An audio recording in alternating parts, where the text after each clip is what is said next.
So, ito na nga, for the laps na naman tayo for today's video, mga Vebs! So, ito, nandito ulit kami sa The Original Pares in Erod branch nila here at Quezon City. So, tinry namin kung consistent ba talaga yung lasa ng beef pares nila. And to my surprise, yes, ganun kalambot yung beef nila.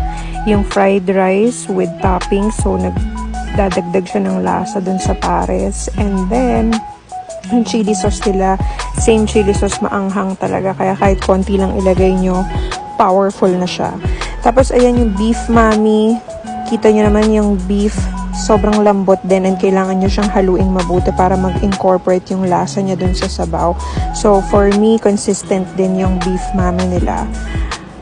Tapos, sa tapat nun, may nakita kaming ganito, parang night market siya. So, syempre, chinek na rin namin kung ano meron. Tapos, ayan, for dessert, nag-shake na lang kami, mango shake.